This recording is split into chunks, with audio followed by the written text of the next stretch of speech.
بسم الله الرحمن الرحيم الحمد لله رب العالمين والصلاة والسلام على أشرف الأنبياء والمرسلين وعلى آله وأصحابه أجمعين. So earlier I had taken a screenshot of somebody else's post. It's something I just saw, but it reminded me of something, and so I posted it. It was a screenshot of a post by Daniel Haqiqaju, and in it he had two things, sort of juxtaposed, which was a statement. It was a screenshot of an article in I think it was in the Independent, in which the Pope is quoted as saying, sexual relations outside of marriage is not the greatest sin. And then next to that was, I don't know, some Christian apologist who was critiquing Muslims and mocking a statement of the Prophet ﷺ, in which he was telling people that, for the one that guards their private parts, that they will be rewarded with Jannah. And of course we can find ayat in the Quran, like in Surah Al-Ma'arij, that will coincide with that. Anyway, what I found funny, and why I put the title of this right, Missing the Forest for the Trees, is that immediately some Muslims were like, well, he's right, the biggest sin, right, is shirk, not zina, right? The biggest sin is not fornication, but is associating partners with Allah. Yes, as if, I guess I somehow, in all of my imam training, I guess I somehow missed that day in class and walked away with the understanding that the greatest sin is fornication and not associating partners with Allah. As I said in the post, if you look at the other slide that I had put up, was the fifth verse, really, from Surah Al-Qaf, in which Allah talks about the kuffar as being fi amrin marij, right? They're very confused, right? And because there has been, and I've been making these critiques for a while, of our community becoming increasingly enthralled with the people of the book. I said, we have no business imitating these people or following them when they are not even on the same page themselves, right? And so how anybody could have possibly understood that I was saying that the greatest sin is zina? No, although it is one of the greatest. In fact, it is one of the major sins. In fact, not even that we are allowed to commit it, but that we're not even allowed to approach it. وَلَا تَقْرَبُوا الزِّنَا. And so my point of saying what I said was that, we cannot take these people seriously.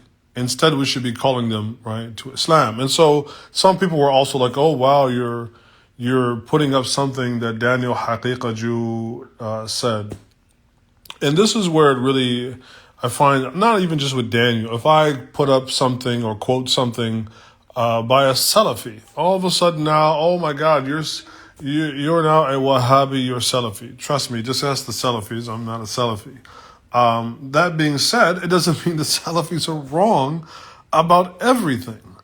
Or that because, like probably some of you, I may not agree with Brother Daniel's tactics all the time. Some of them do seem to be clickbait and to be seem to be provocative, perhaps, in and of itself. Maybe that's the purpose. Although, again, what he tends to be arguing for, I can't disagree with, right? Whether it's his position on Qawm al-Huruf, whether it's his position on usury, whether it's position, right? That, there's no argument from me, and there ought to be no argument from you. Now, again, we can differ on the tactics. And so what I found was amazing that people began to actually take on a lecturing tone.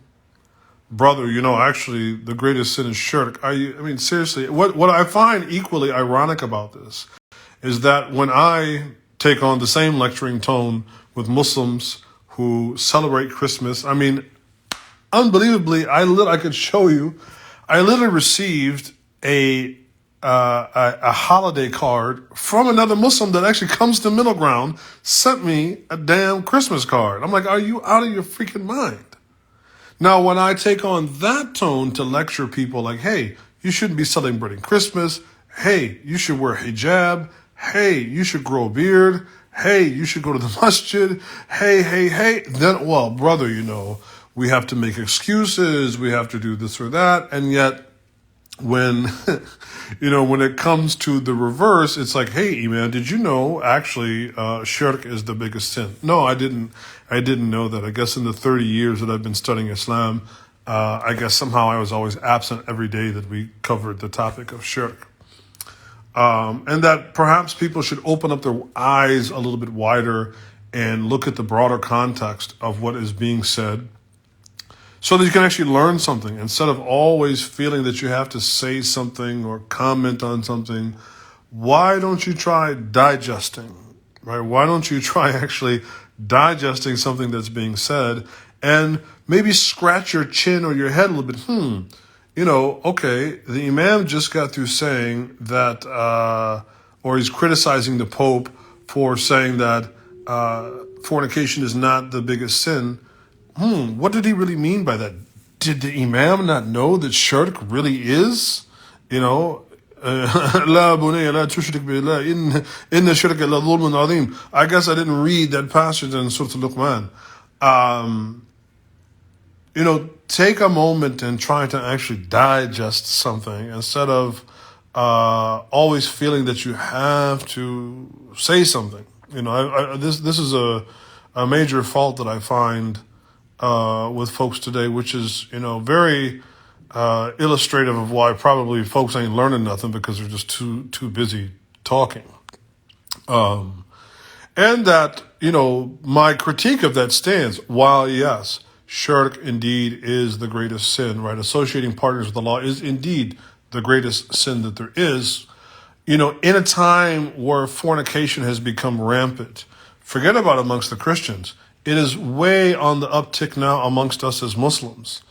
And so again, as Muslims tend to want to find some comfort zone amongst a certain brand of Christians, right? They're clearly not finding much comfort with the evangelicals, but I got a certain blend or flavor of Christian who are in many ways not all that committed to Christianity and may not be all that committed to religion in particular. And so as Muslims continue to want to find these little cubby holes, to find some level of comfort in, yes, while that may be textually and literally true, it is irresponsible because it may be taken that, well, while it is not, it could be misunderstood. Not only is it not the greatest sin, but it ain't that big of a deal. No, it is a big deal. It is a big deal, and in fact, people are threatened with hellfire because of it. And so, to make the statement again, I agree with Daniel's. Putting that up. It might have been a little clickbaitish. Again, we can disagree with the tactics, but and that's why, I took a screenshot of it and put it up. As you know, I've been, just a week or two ago, I had some criticisms to make about Muslims and their infatuation with Craig Considine, and he's just the latest. Like before that, it was John Esposito and Karen Armstrong and these other kind of perennialist, figures who want to encourage Muslims to water down their religion, in the spirit of some so-called middle ground they're trying to find. And as I said, what Allah Ta'ala says, ta'alu ila kalimatin sawa'in baynana wa baynakum, right? The Quran already advocates for finding a middle ground, but it's based upon what? La nushrik billah. We won't associate partners with Allah and so on. And so my criticism was that, look, we cannot look to them for any kind of moral consistency. And that while what he said, again, as a Muslim, is not textually true, I said it for a purpose. And maybe you should go and scratch your head or scratch your chin. Why would the Imam say that? Wow, is it possible that the Imam doesn't know that shirk is the greatest sin? And if he does know, then why is he saying it? Was it just I had a senior moment, or was I saying it for some other purpose? So anyway, these are the kinds of things that, again, now I'll get a little bit preachy about, that I find a little bit frustrating dealing with our community, that are always ready to point out something, particularly with leadership, right? But then get hyper defensive when leadership actually pushes or challenges them out of their comfort zone, or simply just speaks the truth. So anyway, wa alaikum salam, Salih. Anyway, I'll leave it at that. Make of it what you will. By all means, keep fact checking me. Inshallah, we'll have something again maybe for you tomorrow in a day or so, for you to run through the algorithm here and see if I'm on the right track. Jazakum Allahu khairan. Assalamu alaikum.